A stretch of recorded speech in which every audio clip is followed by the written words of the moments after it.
Hey guys, welcome to Source Point. आज अभी हम लोग डिस्कस करने वाले पीटी 365 जो कि हमारी विजन आइज की करंट अफेयर्स से अपडेटेड मटेरियल फर्स्ट है। फेब से अप्रैल के बीच में आपको देखने को मिलेगा कि जो भी इंपॉर्टेंट टॉपिक है उसे हम लोग कंप्लीट कर रहे हैं। तो अभी हम लोग पॉलिटी एंड गवर्नेंस स्टार्ट किए हैं, तो यहाँ पे 2 टॉपिक आपकी कंप्लीट हो गई है। यूनिफॉर्म सिविल कोड भी कंप्लीट हो गई है। अभी हम लोग स्टार्ट करेंगे कि जो दिल्ली में न्यू कानून आया है जिसके तहत चीफ मिनिस्टर की पावर कम कर दी गई है और वहाँ की एलजी की पावर को ज़्यादा बढ़ा दी गई है। तो ये एक कॉन्फ्लिक्ट रीज़न बन चुका था ये कानून का, तो इससे क्वेश्चंस बन सकते हैं। तो चलिए देखते हैं और इसके आगे जो भी टॉपिक है उसे कंप्लीट करते हैं। इससे पहले आपकी और भी टॉपिक कंप्लीट हो चुकी है। यहाँ पे आईआर कंप्लीट हो गया है, इकॉनमी का आपका बहुत सारा पार्ट्स आ चुका है, तो आई होप कि आप लोग वो सब देख लिए होंगे। तो चलिए अभी हम लोग स्टार्ट करते हैं यहाँ पे। तो फर्स्ट आर्टिकल है आज के यहाँ पे कि government of national capital territory of Delhi act 2021। तो रिसेंटली ये कानून पास हुआ है, national capital territory of Delhi amendment act है। तो इस एक्ट के तहत अगर हम लोग देखें तो इस कानून की क्या ज़रूरत थी।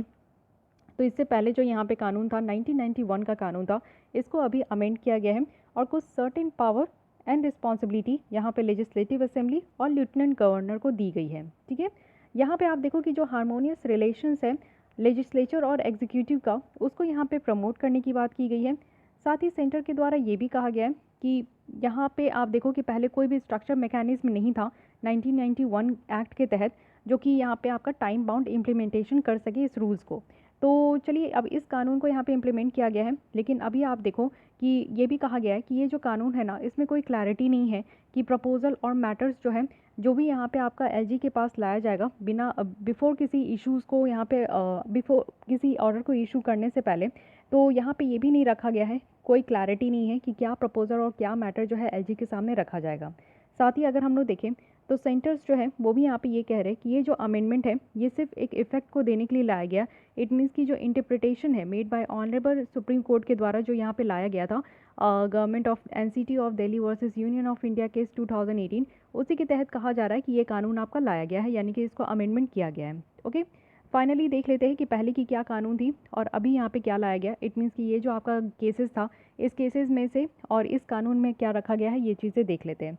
तो मीनिंग ऑफ गवर्नमेंट की अगर हम लोग बात करें तो जो न्यू अमेंडमेंट एक्ट है इसके तहत कहा गया है कि गवर्नमेंट का कहने का मतलब है कि चीफ मिनिस्टर नहीं दिल्ली के, यानी कि केजरीवाल नहीं, यहाँ पे लेफ्टिनेंट गवर्नर को कहा गया है। ठीक है, और साथ ही साथ अगर हम लोग इस केस के अकॉर्डिंग देखें तो ये कहा गया है कि जो एलजी है वो यहाँ पे एड एंड एडवाइस से बाउंड हो गए, जो काउंसिल ऑफ मिनिस्टर्स है उनसे वो सलाह मशवरा वो करेंगे तभी वो यहाँ पे कोई काम करेंगे। ठीक है, LG concurrence on executive order में अगर हम लोग देखें तो इस कानून के तहत ये कहा गया है कि सारे एग्जीक्यूटिव एक्शंस जो गवर्नमेंट के द्वारा लिए जाएंगे वो यहाँ पे मिनिस्टर्स के एडवाइस लेने ही हैं, साथ ही साथ जो है वो यहाँ पे काम जो होगा वो एलजी के नाम पे होगा। ठीक है, साथ ही और कुछ सर्टेन मैटर्स में देखें जो कि एलजी के द्वारा स्पेसिफाई किया गया है, तो इनकी ओपिनियन एकदम मस्ट है कि कोई भी एग्जीक्यूटिव एक्शन लेने के पहले ही इनकी ओपिनियन लेना ज़रूरी है। ठीक है, साथ ही अगर इस ये जो केस है केस लॉ के अकॉर्डिंग देखें तो ये कहा जा रहा है कि एलजी जो है ना वो यहाँ पे अदर इश्यूज़ को उनको यहाँ पे देखना ज़रूरी नहीं है, लेकिन पुलिस, पब्लिक ऑर्डर और लैंड को छोड़कर और कोई इश्यूज़ वो यहाँ पे नहीं देखेंगे। और वो जो डिसीज़न है काउंसिल ऑफ मिनिस्टर्स का वो यहाँ पे ये कम्युनिकेट कर सकते हैं, यानी कि कोई और मैटर के ऊपर अगर कोई भी डिसीजन है या फिर डिस्कशन करना है तो वो एलजी के साथ कम्युनिकेट कर सकते हैं। प्रायर कंकरेंस की ज़रूरत है एलजी का, वो एब्सोल्युटली निगेट किया गया है और ये आइडल्स है जो कि आपका रिप्रेजेंटेटिव गवर्नेंस के लिए है और डेमोक्रेसी है जो कि हम लोग यहाँ पे आर्टिकल 239 ऑफ कॉन्स्टिट्यूशन के अकॉर्डिंग ये लेकर आया है। इट मीन्स कि जो कहा जा रहा है कि लेफ्टिनेंट गवर्नर का जो यहाँ पे प्रायर कंकरेंस है कि इनका भी ओपिनियन लेना है, तो ऐसा नहीं है कि ये बाहर से कुछ लेकर आया गया है। ये जो यहाँ पे फंडा इंक्लूड किया गया है ये ऑलरेडी हमारे संविधान के आर्टिकल 239 के तहत ही है, जो कि लेफ्टिनेंट गवर्नर से भी ओपिनियन लेने की बात की गई है। फाइन, अगर हम लोग देखें कि असेंबली के द्वारा जो इंक्वायरी किया जाएगा एडमिनिस्ट्रेटिव डिसीजन में, तो ये कानून के तहत क्या बातें रखी गई है। लेजिस्लेटिव असेंबली जो है वो यहाँ पे रूल नहीं बनाएंगे, जो इनको खुद को और कमेटी को यहाँ पे अनेबल कर सके कि डे टू डे एडमिनिस्ट्रेशन करने के लिए जो है ये यहाँ पे कोई भी रूल नहीं बनाएंगे। तो ऐसा लेजिस्लेटिव असेंबली को कहा गया है। अगर ये लेजिस्लेटिव असेंबली ऐसा कुछ भी रूल्स बनाते हैं और वो यहाँ पे इस कानून के तहत, जब से ये 2021 का ये कानून आया है और इसके प्रोविजंस के तहत अगर कॉन्ट्रावीन हो रहा है तो वैसे रूल्स को यहाँ पे वाइड कहा जाएगा। इट मीन्स कि उनकी जो मान्यता है वो शून्य हो जाएगी। ठीक है, ऐसा केसेस में कुछ नहीं कहा गया है। और फोर्थ पॉइंट है कि एलजी का जो एसेंट है बिल को पास करने के लिए बाय लेजिस्लेटिव असेंबली। तो यहाँ पे कहा जाए कि एलजी जो है ना वो यहाँ पे एसेंट नहीं भी दे सकते, ना ही वो पास कर सकते हैं to the president for considerations any bill जो कि इंसिडेंटली कवर किया गया है, कोई भी मैटर जो कि यहाँ पे आप देखो कि लेजिस्लेटिव असेंबली के पावर से परव्यू से बाहर रखा गया है। तो जो लेजिस्लेटिव असेंबली के पावर के बाहर है उस टॉपिक पे एलजी जो है ना ही एसेंट देंगे बिल पे ऊपर और ना ही इस बिल को जो है प्रेसिडेंट को पास करेंगे। एलजी के पास पावर है कि वो यहाँ पे किसी भी मैटर को लेकर रेफर कर सकते हैं जहाँ पर डिसएग्रीमेंट जो है इलेक्टेड गवर्नर और यहाँ इलेक्टेड गवर्नमेंट जो है और जो प्रेसिडेंट है उनके तहत है। इट मीन्स कि अगर प्रेसिडेंट और इलेक्टेड गवर्नमेंट के बीच में अगर किसी टॉपिक को लेकर अगर विवाद है, डिसएग्रीमेंट है, तो उसके ऊपर एलजी के पास पावर है कि उस मैटर को वो देख सकते हैं। और ये जो यहाँ पे इनको पावर दिया गया है वो आर्टिकल 239 सब क्लॉज 4 है। ठीक है, तो ये भी ध्यान रखिएगा कि ये भी आर्टिकल के तहत ही इनको पावर मिला है। सो ये 4 चेंजेस है जो कि इस कानून के द्वारा लाया गया। सबसे पहले गवर्नमेंट कहने का मतलब आप केजरीवाल मत समझिएगा, दिल्ली के जो एलजी है उनको गवर्नमेंट कहा गया। तो ये सबसे बड़ा यहाँ पे डिबेट एंड डिस्कशंस का ये मुद्दा बन चुका था। सेकंड है कि एलजी की जो कंकरेंस है एग्जीक्यूटिव ऑर्डर में, तो सारे जो एग्जीक्यूटिव ऑर्डर गवर्नमेंट में लिए जाएंगे तो वो एलजी के नाम पे लिए जाएंगे। इंक्वायरी की अगर हम लोग बात करें तो लेजिस्लेटिव असेंबली जो है वो ऐसा कोई रूल नहीं बनाएगी जो कि वो डे टू डे एडमिनिस्ट्रेशन करे, उससे रिलेटेड कोई भी मैटर के ऊपर वो रूल नहीं बनाएंगे। साथ ही एलजी का एसेंट, एलजी जो है ना यहाँ पे अगर कोई भी ऐसा मुद्दा है जो कि गवर्नमेंट और प्रेसिडेंट के बीच में अगर कोई डिसएग्रीमेंट है तो उसके ऊपर वो जो है ना उस मैटर को वो देख सकते हैं अंडर आर्टिकल 239 सब क्लॉज 4 के तहत। ओके, अब यहाँ पे देखते हैं कि ये जो एडमिनिस्ट्रेशन है दिल्ली की ये कैसे निकल कर आई। तो 1950 में आप देखो कि पार्ट सी स्टेट में दिल्ली को रखा गया था। पहले क्या था कि हमारा स्टेट जो है डिवाइड किया गया था 4 पार्ट में, A B C and D. D में आपका सिर्फ अंडमान एंड निकोबार था, बाकी स्टेट्स को ए बी सी में रखा गया था। तो ये जो दिल्ली था वो पार्ट सी में था, इसको ध्यान रखिएगा। फिर 1951 में क्या हुआ कि लेजिस्लेटिव असेंबली को बनाया गया और वहाँ पे इलेक्टेड सीएम थे, आज भी हैं। 1956 में आपका क्या हुआ कि यहाँ पे आप देखो स्टेट रीऑर्गेनाइजेशन एक्ट निकल कर आया जिससे कि दिल्ली को यहाँ पे यूनियन टेरिटरी का दर्जा दिया गया और यहाँ पे जो एडमिनिस्ट्रेटर होंगे उनको प्रेसिडेंट अपॉइंट करके भेजेंगे। 1966 में क्या हुआ 10 साल के बाद कि दिल्ली एडमिनिस्ट्रेशन एक्ट 1966 निकल कर आया जहाँ पे एक लिमिटेड रिप्रेजेंटेटिव गवर्नमेंट रखा गया दिल्ली में और वो भी मेट्रोपॉलिटन काउंसिल के थ्रू। फिर उसके बाद यहाँ पे 1991 में क्या हुआ 69 कॉन्स्टिट्यूशनल अमेंडमेंट एक्ट हुआ जो कि यहाँ पे बालाकृष्णन कमेटी रिपोर्ट के रिकमेंडेशन से निकल कर आए और उस समय ये जो दिल्ली का जो कानून है एनसीटी का तो वो यहाँ पे 1991 में पास हुआ। अब ये आपसे ये डायरेक्ट आपसे पूछा जा सकता है कि जो 1991 का ये जो कानून पास हुआ था उस समय कौन कमेटी की रिकमेंडेशन थी या फिर कौन कॉन्स्टिट्यूशनल अमेंडमेंट से ये पास हुआ था। तो दोनों आपको याद रखना है, this is very very very important. पहला है बालाकृष्णन कमेटी एंड सेकेंड है 69th constitutional amendment act. Okay, तो this is all about the यहाँ पे जो न्यू कानून निकल कर आया। बट एक पुडुचेरी का भी यहाँ पे केस है। तो पुडुचेरी में भी आप जानते हो कि जो लेफ्टिनेंट गवर्नर वहाँ की थी मिसेस किरण बेदी। ओके, तो किरण बेदी थी, उनको वहाँ से हटा दिया गया।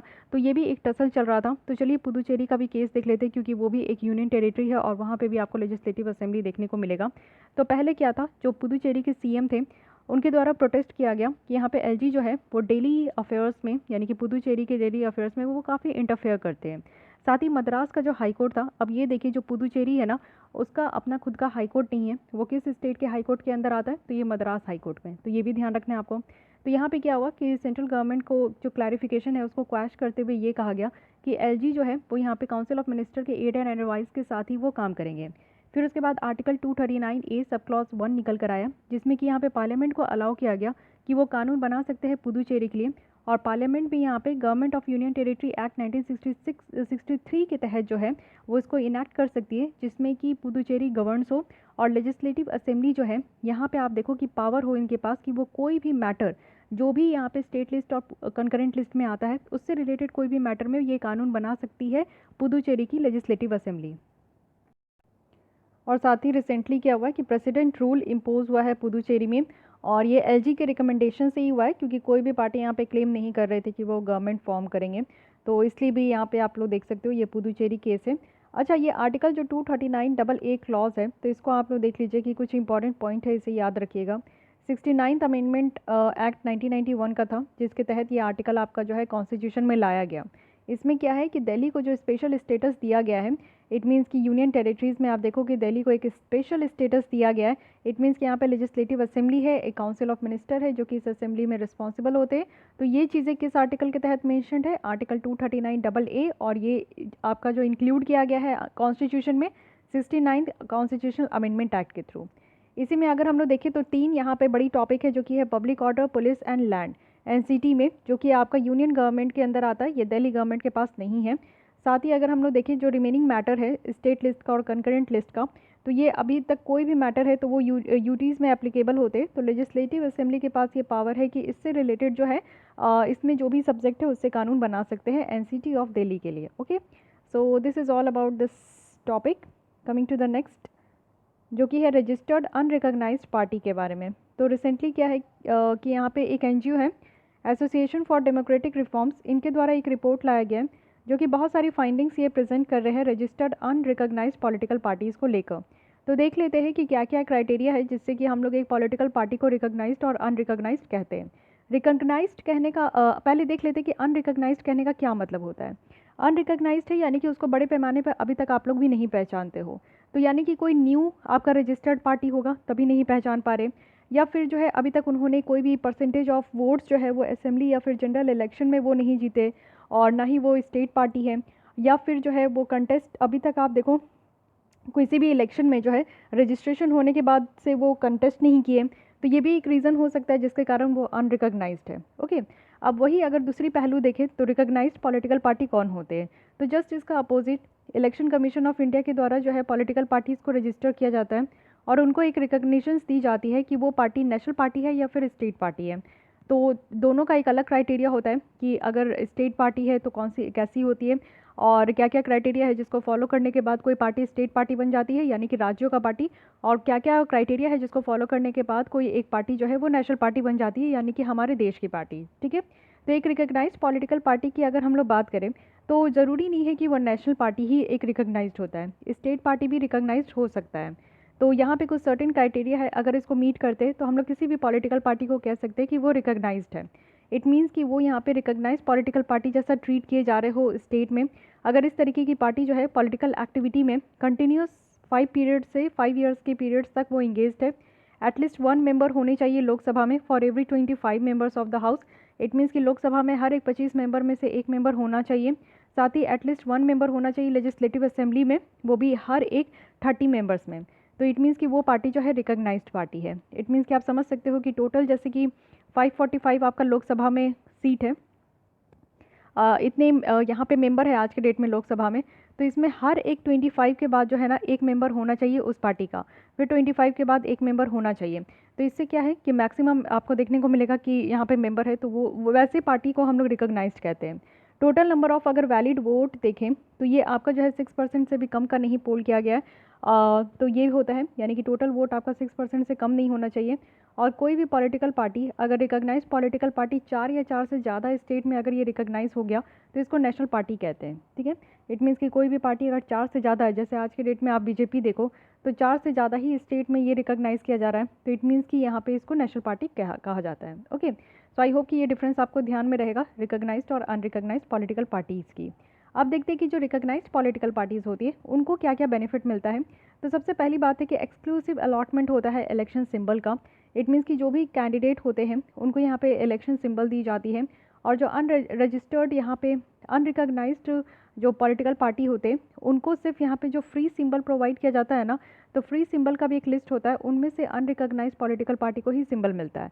लेकिन आप देखो कि यहाँ पे जो रिकॉग्नाइज्ड पॉलिटिकल पार्टी होते वो अपना भी सिंबल यहाँ पे रख सकते हैं। इलेक्शन कमीशन ऑफ इंडिया जो है वो रजिस्टर करते हैं उनको सिंबल भी वही यहाँ पे प्रोवाइड करते हैं। सेकंड है कि नीड ओनली 1 प्रोपोजर है, यानी कि नॉमिनेशन के लिए सिर्फ एक ही प्रोपोजर को यहाँ पे फिल करना होता है। थर्ड है यहाँ पे कि इंटाइटलमेंट ऑफ 2 सीट्स यानी कि इलेक्टोरल रोल के लिए जो है फ्री ऑफ कॉस्ट आप देखो कि 2 सीट्स यहाँ पे प्रोवाइड किया जाता है। गेट ब्रॉडकास्ट और टेलीकास्ट फैसिलिटी, यानी कि आकाशवाणी और दूरदर्शन के थ्रू जो है जब जनरल इलेक्शन होता है तो उसके तहत जो है पॉलिटिकल पार्टीज़ का जो है यहाँ पे ब्रॉडकास्ट और टेलीकास्ट होता है। और मैक्सिमम 40 स्टार कंपेनर ये रख सकते हैं। अनऑर्गेनाइज यहाँ पे आप देखो अनरिकॉग्नाइज्ड पॉलिटिकल पार्टीज़ जो है वो यहाँ पे मैक्सिमम 20 स्टार कंपेनर रख सकते हैं और रिकॉग्नाइज पॉलिटिकल पार्टीज 40। तो ये भी आपका हो गया, डबल हो गया। स्टार कंपेनर कहने का मतलब है कि जब आप देखते हो कि इलेक्शन आता है तो बहुत सारे सेलिब्रिटीज़ को जो है ना वो पार्टीज़ अपने बुलाते हैं, उनके थ्रू प्रचार प्रसार कराते हैं। तो कई बार आप देखो जैसे हेमा मालिनी आ गए, धर्मेंद्र आ गए, तो बहुत सारे ऐसे सेलिब्रिटीज़ हैं जिसको लाया जाता है पॉलिटिकल पार्टीज़ के थ्रू और उनके द्वारा जो है प्रचार प्रसार कराया जाता है। तो वो वैसे ही कैंडिडेट जो है स्टार कंपेनर होते हैं। एलिजिबल होते हैं सब्सिडाइज लैंड के लिए, यानी कि पार्टी ऑफिसेज बनाने के लिए यहाँ पे जो है उनको सब्सिडाइज रेट में ज़मीन वगैरह भी मिल जाता है। तो काफ़ी हद तरीके से आप देखो कि रिकॉग्नाइज पॉलिटिकल पार्टीज़ को काफ़ी बेनिफिट है। सबसे पहला कि उनको इलेक्शन सिंबल्स अलॉट होता है, एक्सक्लूसिव यानी कि उनके पसंद का भी उनको मिल सकता है। एक ही प्रपोजर की ज़रूरत है, 2 सीट्स यहाँ पे फ्री होते हैं इलेक्टोरल रोल्स में। ब्रॉडकास्ट टेलीकास्ट किया जाता है आकाशवाणी दूरदर्शन के थ्रू। मैक्सिमम स्टार कंपेनर इनको 40 मिलते हैं और साथ ही साथ एलिजिबल है वो सब्सिडाइज लैंड लेने के लिए। ठीक है, सो ये भी यहाँ पे हो गया। अब नेक्स्ट आते हैं, न्यू कानून बन के आए हैं, आर्बिट्रेशंस एंड कंसिलिएशन अमेंडमेंट एक्ट 2021। देखते हैं ये न्यूज़ में क्यों है, क्योंकि ये कानून आपका बना है। अब इसके बारे में देख लेते हैं कि ये जो 2021 का कानून है, यहाँ पे आप देखो इससे पहले 1996 का था, इसको अमेंड किया गया है और इसी के थ्रू न्यू कानून लाया गया। इसके बाद आप देखो 2015 में भी ये अमेंड हुआ था, फिर 2019 में भी अमेंड हुआ था।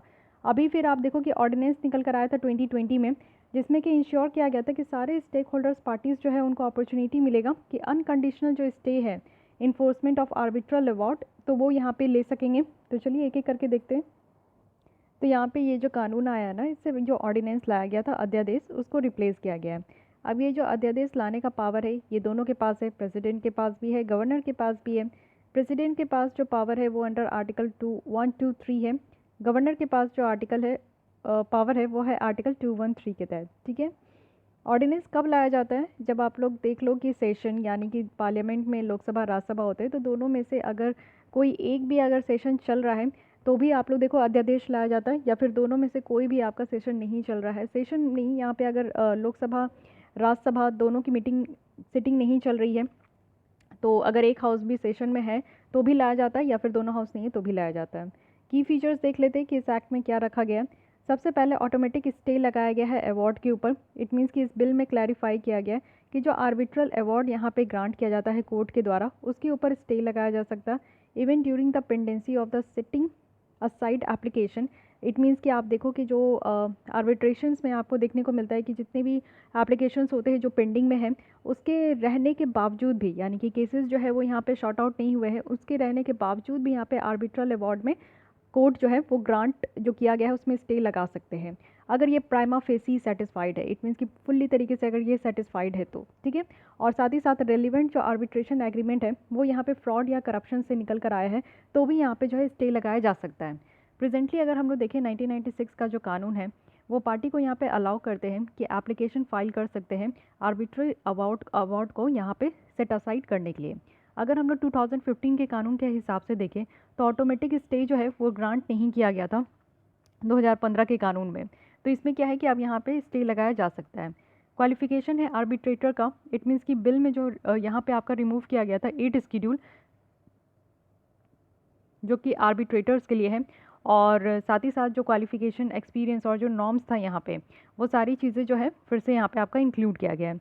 तो बिल में यहाँ पे आपका हटाया गया था 8 स्केड्यूल को आर्बिट्रेटर्स के लिए, और साथ ही साथ यहाँ पे आपका जो क्वालिफिकेशन होनी चाहिए, एक्सपीरियंस होनी चाहिए, नॉर्म्स होनी चाहिए आर्बिट्रेशंस के एग्रीडेशंस को लेकर, तो वो भी स्पेसिफाई किया गया है। और ये सब काम यहाँ पे रेगुलेशंस कौन करेंगे, तो आर्बिट्रेशन काउंसिल ऑफ इंडिया करेंगे। तो इनके बारे में भी डिटेल हम लोग देखने वाले हैं। फिलहाल अभी देख लेते हैं।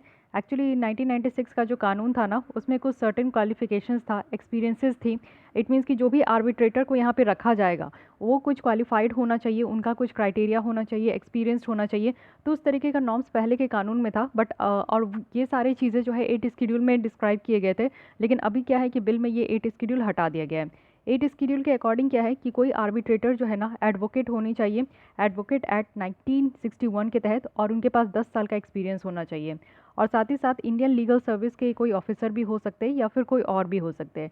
तो ये इतनी बातें रखी गई थी 8 स्केड्यूल में, बट अभी क्या है कि इस बिल में आप देखो 8 स्केड्यूल को जो है रिमूव कर दिया गया है।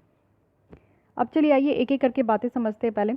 पहले आप लोग को ये पता होना चाहिए कि हमारे देश में देखिए अगर कोई भी विवाद हो जाता है, डिस्प्यूट हो जाता है, तो सबके पास क्या ऑप्शन है, सबके पास ऑप्शन है कि अगर आप राज्य में हैं तो हाई कोर्ट में जा सकते हैं, सबऑर्डिनेट कोर्ट भी होता है। और अगर आप लोग सुप्रीम कोर्ट में भी जा सकते हैं अंडर आर्टिकल 32, ठीक है। लेकिन उसके अलावा क्योंकि कोर्ट में जाते हैं तो क्या होता है कि टाइम बहुत ज़्यादा लगता है, तारीख पे तारीख मिलती है, पैसे बहुत ज़्यादा खर्च हो जाते हैं। अगर आप बहुत अच्छे खासे रिनाउंड और एडवोकेट को अगर हायर करते हो तो फिर तो बहुत ज़्यादा पैसा वो मतलब कि उनकी फ़ीस ही बहुत ज़्यादा होती है।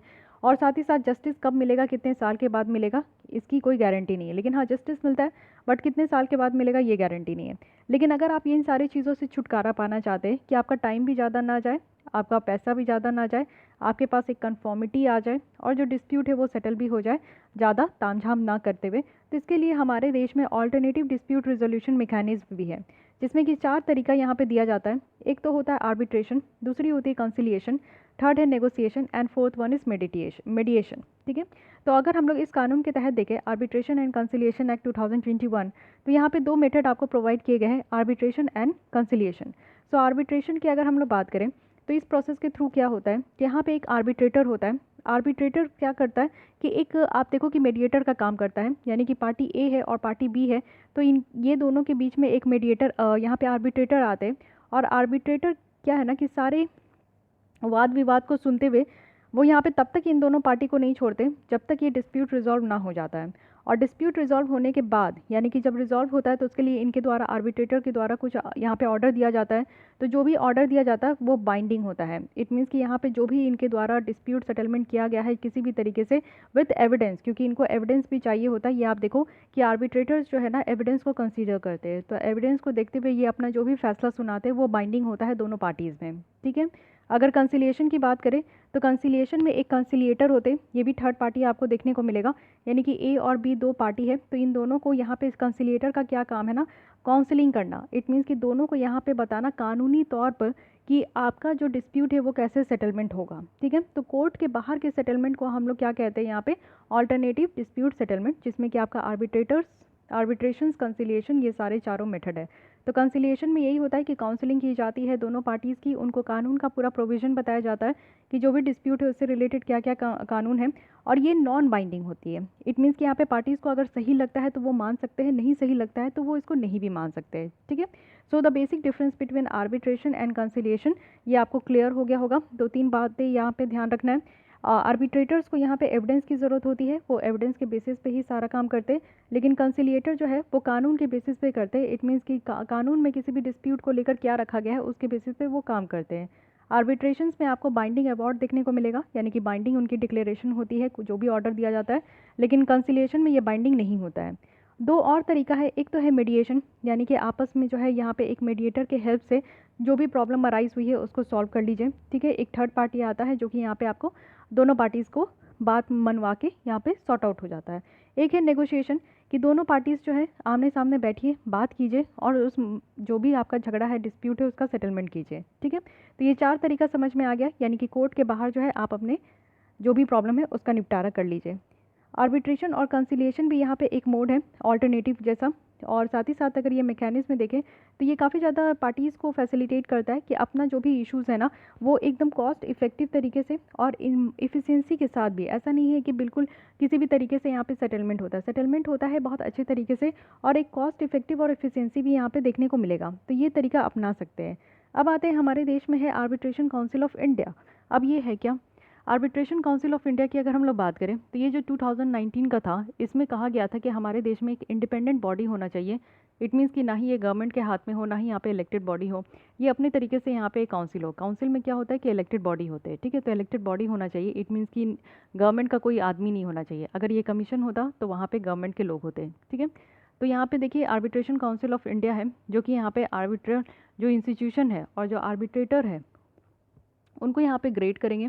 और साथ ही साथ ये काउंसिल ऑफ इंडिया जो है यहाँ पे चेयरमैन होंगे, और चेयरपर्सन जो होंगे वो सुप्रीम कोर्ट के जज हो सकते हैं, या फिर चीफ जस्टिस, या फिर हाई कोर्ट के जज हो सकते हैं, या फिर कोई एमिनेंट पर्सन भी हो सकते हैं जो कि सेंट्रल गवर्नमेंट को अगर चीफ जस्टिस ऑफ इंडिया के साथ कंसल्ट करके लगेगा कि हाँ इस पर्सन को इस क्षेत्र में बहुत अच्छा खासा नॉलेज है, एक्सपीरियंस है, तो उनको भी यहाँ पे चेयरपर्सन बनाया जा सकता है। अदर जो मेंबर होंगे उसमें एमिनेंट आर्बिट्रेशन प्रैक्टिशनर होंगे कि इस तरीके का वो काम बहुत पहले से कर रहे हैं। एकेडमियन होंगे जिनका एक्सपीरियंस होगा आर्बिट्रेशंस में, और गवर्नमेंट के द्वारा अपॉइंटी भी होंगे, ठीक है। तो ये काउंसिल आप लोग देखिए अपॉइंट करके यहाँ पे लाया जाता है, ये सबसे बड़ी बात है, तो इसके बारे में ध्यान रखना है। ओके, सो ये सारी बातें इसके बारे में रही, कुछ रिलेटेड न्यूज़ भी देख लेते हैं। और यहाँ पे आप लोग ध्यान दीजिए कि सबसे बड़ी बात यहाँ पे कही गई है, इस कानून में चेंज जो हुआ है वो ऑटोमेटिक स्टे लगाने की बात की गई है आर्बिट्रल अवार्ड। तो आर्बिट्रल अवार्ड क्या होता है? इट मीन्स कि डिसीजन, जो आर्बिट्रल ट्रिब्यूनल के द्वारा जो डिसीजन दिया गया ना, ये ट्रिब्यूनल क्या होता है? तो यहाँ पे ट्रिब्यूनल आप देखो कि जैसे कोर्ट होते हैं, तो किसी किसी एक पर्टिकुलर टॉपिक में कोई डिस्प्यूट अराइज होता है, जैसे इन्वायरमेंट को लेकर आपको एनजीटी देखने को मिलता है, नेशनल ग्रीन ट्रिब्यूनल। तो वो क्या करते हैं, वो हमारे इन्वायरमेंट से रिलेटेड जो भी डिस्प्यूट होते हैं उसका सेटलमेंट वो करते हैं। तो ट्रिब्यूनल के द्वारा जो भी यहाँ पे डिसीजन लिया जाता है उसको हम लोग आर्बिट्रल अवार्ड कहते हैं। ओके, तो ये चीज़ ध्यान रखनी है। आइए इससे रिलेटेड कुछ रिलेटेड न्यूज़ है उसे भी देख लेते हैं। नीति आयोग के द्वारा लॉन्च किया गया है ऑनलाइन डिस्प्यूट रेजोल्यूशन हैंडबुक। तो अब सारी चीज़ें ऑनलाइन हो रही है, तो ये पीछे क्यों रहेगा? तो ऑनलाइन डिस्प्यूट रेजोल्यूशन है, इट मीन्स कि जो डिस्प्यूट है वो कोर्ट के बाहर जो है, अब आपको घर बैठे ही यहाँ पे आपका सेटलमेंट हो जाएगा। पर्टिकुलरली जो स्मॉल और मीडियम वैल्यू केसेस होंगे, जो छोटे छोटे केसेस होंगे ना, वही सिर्फ यहाँ पे सेटल्ड होगा। और साथ ही साथ आप देखो नेगोशिएशन, मीडिएशंस और आर्बिट्रेशंस को यहाँ पे जिस तरीके से है उसके मोड के थ्रू। अगर ऑनलाइन डिस्प्यूट रेजोल्यूशन की बात करें तो यहाँ पे क्या है कि court should be a service not a place. It means कि इससे यही समझ में आ रहा है कि एक कोर्ट जो है ना, एक जगह नहीं है जहाँ पे जाकर हम लोग अपनी जजमेंट को वहाँ पे सुनते हैं। कोर्ट एक सर्विस है जो कि हमें एक जजमेंट सुनाता है, तो अगर वो ऑफलाइन सुनाए, ऑनलाइन सुनाए, कुछ भी दे, हमारे डिस्प्यूट का सेटलमेंट वो किसी भी तरीके से करे, ये होना चाहिए। तो इसलिए ऑनलाइन डिस्प्यूट रेजोल्यूशन से ये समझ में आ रहा है कि कोर्ट जो है एक सर्विस प्रोवाइड करता है, तो ये ऑनलाइन भी सर्विस प्रोवाइड कर सकते हैं। जो डेवलपमेंट है इंफॉर्मेशन एंड कम्युनिकेशन टेक्नोलॉजी में, ये चीज़ें देखने को मिलेगी कि हमारा इंफॉर्मेशन एंड टेक्नोलॉजी काफ़ी डेवलप करेगा। लोगों के पास जो यहाँ पे एक्सेस टू इंटरनेट है, ये एक इम्पॉर्टेंट रोल प्ले करेगा ऑनलाइन डिस्प्यूट रिजोल्यूशन में। इट मीन्स कि आप लोग देख सकते हो कि ऑनलाइन की तो हम लोग बात कर दिए, एक मीडियम भी ले आए, लेकिन क्या यहाँ पे आप लोग देखो कि हमारे देश में इंटरनेट की व्यवस्था है उस तरीके से? लोग जो यहाँ पे ऑनलाइन डिस्प्यूट फाइल कराएंगे, तो क्या उनको यहाँ पे जो रिजोल्यूशन होगा, उनके पास ऑनलाइन इंटरनेट भी तो फैसिलिटी अच्छी होनी चाहिए, तभी तो वो यहाँ पे डिस्प्यूट जो है फाइल करा पाएंगे। ऑनलाइन डिस्प्यूट रेजोल्यूशन की बात करें तो अच्छा खासा ये रोल प्ले करेगा, जिसमें कि हम लोग एक हमारे इंडियन कॉन्स्टिट्यूशन में जो रखा गया है, access to justice for all, ये चीज़ें मिल पाएगी। अब मॉडल्स क्या क्या है, तो ये ऑप्ट इन मॉडल है, ऑप्ट आउट मॉडल है। ऑप्ट इन मॉडल क्या है, तो ये वॉलेंट्री है, जिसमें कि आप देखो कि मीडिएशन में ये जा सकते हैं। और ऑप्ट आउट मॉडल क्या है, तो ये मैंडेटरी है, जिसमें कि आप देखो कि मीडिएशन में इंटर करना ही है एट वन सेशन, एटलीस्ट एक सेशन जो है वो मीडिएशन में जाना ही है। अगर वहाँ पे सही नहीं लगता है तो फिर पार्टीज़ जो है ना वो दूसरी जगह जा सकते हैं। तो ये ऑप्ट इन है, ऑप्ट आउट है, ठीक है, तो ये ध्यान रखना है। अब देखते हैं कि हमारे यहाँ जो ऑनलाइन डिस्प्यूट रेजोल्यूशंस का एवोल्यूशन है वो कैसे कैसे हुआ। तो 2006 में आप देख सकते हो कि हमारे यहाँ national internet exchange of India adopt किया गया, और इन डोमेन है, इसका नाम क्या है, in domain name dispute resolution policy है, ठीक है, जिसमें कि ऑनलाइन डिस्प्यूट रेजोल्यूशन जो है ये प्रोवाइड किया गया। 2018 की बात करें तो मिनिस्ट्री ऑफ एमएसएमई है जिनके द्वारा समाधान लाया गया, और ये समाधान जो है ये माइक्रो स्मॉल मीडियम इंटरप्राइजेस के लिए है कि अगर उनका पेमेंट में डिले हो रहा है तो वो चीज़ों को यहाँ पे सॉल्यूशंस लाया जाएगा, इसलिए ये समाधान याद रखना है। 2020 में क्या है कि गवर्नमेंट के द्वारा यहाँ पे विवाद से विश्वास लॉन्च किया गया स्कीम, जो कि यहाँ पे जो ऑनलाइन डिस्प्यूट रेजोल्यूशन है उसके लिए यहाँ पे आप देखो कि ऑनलाइन डिस्प्यूट रेजोल्यूशन के थ्रू जो टैक्स डिस्प्यूट है उसको रिजॉल्व किया जाएगा विवाद से विश्वास, ठीक है। 2020 में छत्तीसगढ़ की बात करें तो ये फर्स्ट वर्चुअल लोक अदालत जो है वो यहाँ पे कंडक्ट किया गया था, और यहाँ पे कंसिलिएशन सर्विस भी प्रोवाइड किया गया है वीडियो कॉन्फ्रेंसिंग के थ्रू। वहीं अगर 2017 में देखें तो ministry of law and justice के द्वारा एक स्टेटमेंट यहाँ पे इशू किया गया था, जिसमें कि गवर्नमेंट को कहा गया है कि ये जो डिस्प्यूट है इसको ऑनलाइन आर्बिट्रेशंस के थ्रू भी इसको रिजॉल्व करने का कोशिश की जाए। फिर EADR चैलेंज है जिसको कि लॉन्च किया गया था, जितना भी यहाँ पे स्टार्टअप निकल कर आ रहा था ऑनलाइन डिस्प्यूट रेजोल्यूशन को लेकर, तो उसको भी सपोर्ट करने की बात की गई। अब 2020 में नीति आयोग के द्वारा यहाँ पे आपका एक कमेटी इस्टेब्लिश किया गया, जिसको चेयरमैन कौन कर रहे हैं, तो AK सिकरी है, और ये ब्रॉड बेस आप देखो कि यहाँ पे यूज़ होगा ODR का हमारे देश में। फिर 2020 में क्या हुआ कि डिपार्टमेंट रिलेटेड जो पार्लियामेंट्री स्टैंडिंग कमेटी है पर्सनल पब्लिक ग्रीवियंस और लॉ एंड जस्टिस का, इनके द्वारा रिपोर्ट को कहा गया कि इंट्रोडक्शन करना है टेक्नोलॉजी का आर्बिट्रेशन एंड कंसिलिएशन प्रोसेस में। तो ये आप देख सकते हो कि कुछ न्यू नहीं है, और 2006 से ये हमें कंटिन्यूस देखने को मिल रहा है, तो इसके बारे में आप लोग को ध्यान रखना है। ओके, अब आते हैं नेक्स्ट आर्टिकल जो कि है इंफॉर्मेशन टेक्नोलॉजी रूल्स 2021। तो जैसे OTT को यहाँ पे रेगुलेट करने के लिए आपका कानून लाया गया है, तो इसके बारे में आपको ध्यान होना चाहिए। पहले तो ये जो रूल्स लाए गए हैं इसके बारे में आपको पूरी तरीके से इसका नाम पता होना चाहिए। Information technology intermediary guidelines and digital media ethics code है। गवर्नमेंट के द्वारा अभी इसको रिसेंटली लाया गया है, तो इसमें हम लोग देख लेते हैं कि क्या क्या बातें रखी गई है।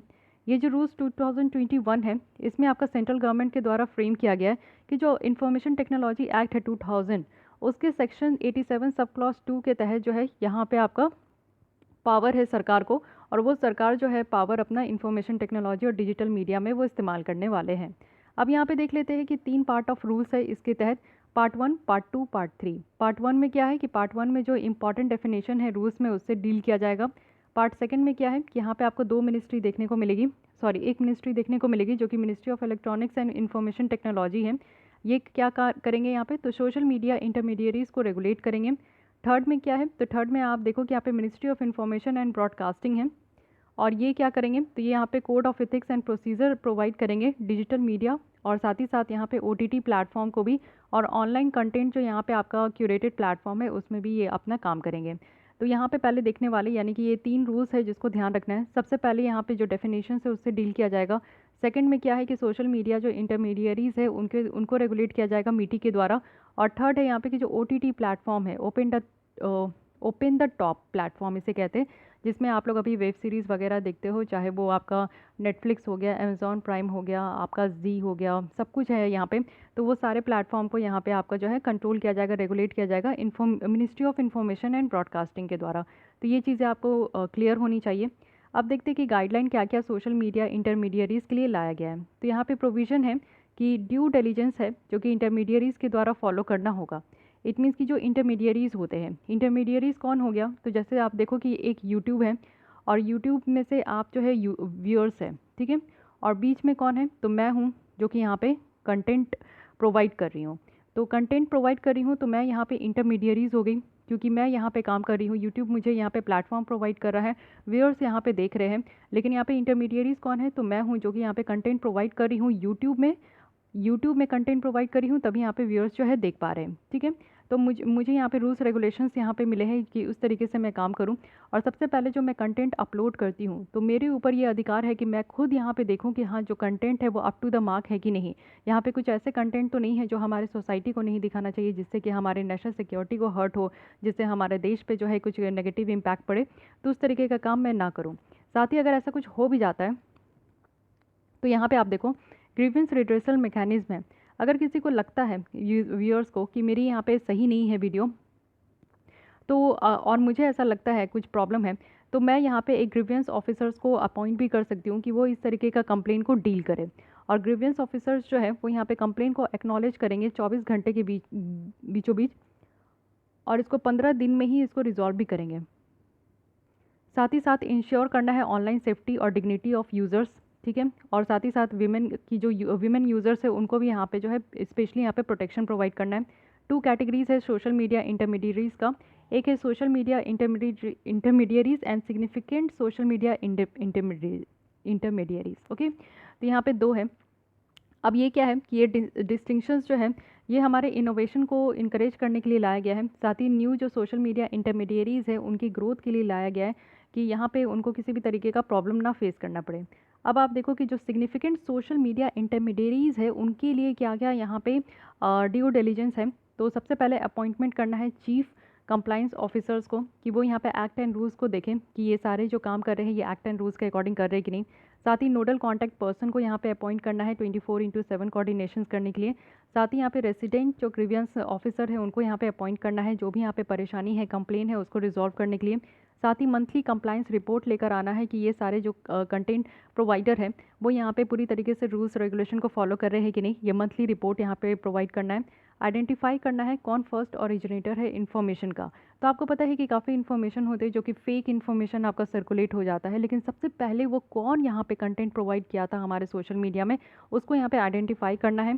साथ ही आप लोग देखो कि इसका काम भी यही है कि only for the purpose of prevention, detection, investigation, prosecution, punishment of offence. तो पहले जो यहाँ पे लोगों को यहाँ पे पकड़ना है जो फेक न्यूज़ फैला रहे हैं, तो उनको पकड़ने का काम बस यही है कि उनको पनिश किया जाए। साथ ही पब्लिकेशंस जो है फिजिकल कांटेक्ट का वो भी एड्रेस करना है, और जो टेक्नोलॉजी बेस्ड मेजर्स है उनको भी डिप्लॉय करना है कि ज़्यादा से ज़्यादा जो है टेक्नोलॉजी का इस्तेमाल हो और इससे रिलेटेड लोगों को रिलीफ मिले। वॉलेंट्री यूज़र्स वेरिफिकेशन मैकेनिज्म भी है, और साथ ही साथ यहाँ पे यूज़र्स को एक अपॉर्चुनिटी देना है कि उनको सुना भी जाए। यानी कि जितने भी यूज़र्स हैं, अगर उनको लगता है कि सोशल मीडिया में जो यहाँ पे जितनी भी आपकी कंटेंट है तो वो अप टू द मार्क नहीं है, तो उनको, अगर वो चाहते हैं कि इंटरमीडियरीज़ को रिमूव किया जाए या फिर जो एक्सेस है इन्फॉर्मेशन का उसको डिसेबल किया जाए, कोई भी तरीके की प्रॉब्लम है तो उनको सुना जाना चाहिए। साथ ही जो अनलॉफुल इन्फॉर्मेशन है उसको रिमूव करने की भी बात की गई है, यानी कि जो कानून के अकॉर्डिंग नहीं है, और एक इंटरमीडियरी जो है वो अगर ऑर्डर रिसीव करते हैं कोर्ट के द्वारा या फिर अप्रोप्रिएट गवर्नमेंट के द्वारा उनको नोटिफाई किया जाता है कि वो यहाँ पे होस्ट नहीं करना चाहिए या फिर कोई पब्लिकेशन कोई इन्फॉर्मेशन को वो पब्लिश ना करे कानून के तहत, तो उनको यहाँ पे उस इन्फॉर्मेशन को हटा भी सकते हैं। अब देखिए इसके तहत अपराध क्या क्या रखा गया है। अपराध तभी मिलेगा आपको जब आप कोई भी सॉवरेनिटी, इंटीग्रिटी और सिक्योरिटी ऑफ इंडिया को हर्ट करेंगे, फ्रेंडली रिलेशंस अगर फॉरेन कंट्रीज़ को हर्ट करेंगे, पब्लिक ऑर्डर के अगेंस्ट में काम करेंगे, इंसाइटमेंट होगा अगर कोई भी अपराध आप करेंगे, या फिर इस तरीके का इसके अगेंस्ट में कोई भी अपराध करेंगे तो वो ऑफेंसेस के कैटेगरी में आएगा, या फिर रेप, सेक्सुअली एक्सप्लिसिट अगर मटेरियल अपलोड किया जा रहा है, चाइल्ड सेक्सुअल अब्यूज़ मटेरियल अगर यहाँ पे यूज़ हो रहा है तो उसके लिए पनिशमेंट है जो कि 5 साल से कम का जेल टर्म नहीं होगा। ठीक है, तो ये सारी बातें हैं यहाँ पे।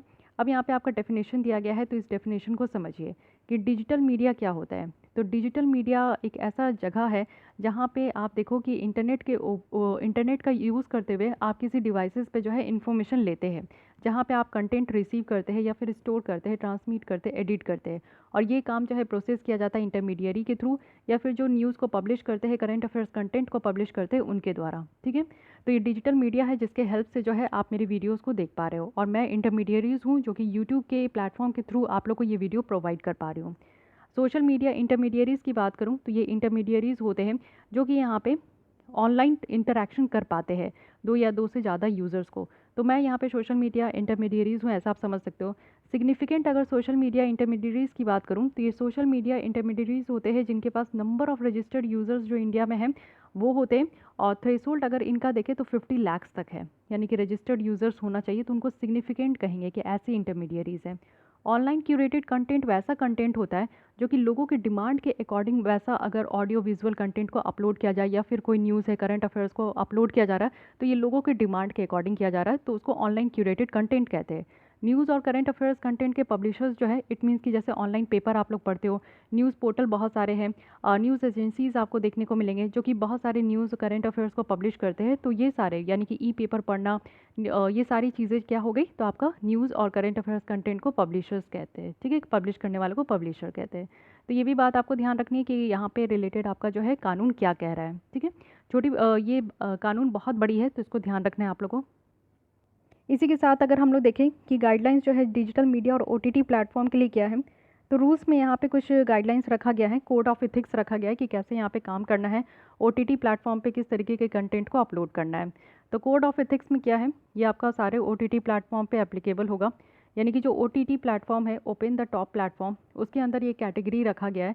यू है यूनिवर्सल, U/A है 7+, U/A 13+, यानी कि एज क्राइटेरिया यहाँ पे डिवाइड किया गया है कि इस हिसाब से जो है एज के बच्चे सिर्फ देख सकते हैं वो कंटेंट। ठीक है, प्लेटफॉर्म को यहाँ पे इम्प्लीमेंट करना है पेरेंटल लॉक। अगर कोई पेरेंट्स चाहते हैं कि उनके बच्चे जो है इस तरीके की कंटेंट ना देखे तो पेरेंटल लॉक भी यहाँ पे फीचर्स होना चाहिए। प्लेटफॉर्म में यहाँ पे आप देखो कि क्लासिफिकेशन रेटिंग भी डिस्प्ले करना होगा हर एक कंटेंट के लिए कि कैसी उसकी रेटिंग है।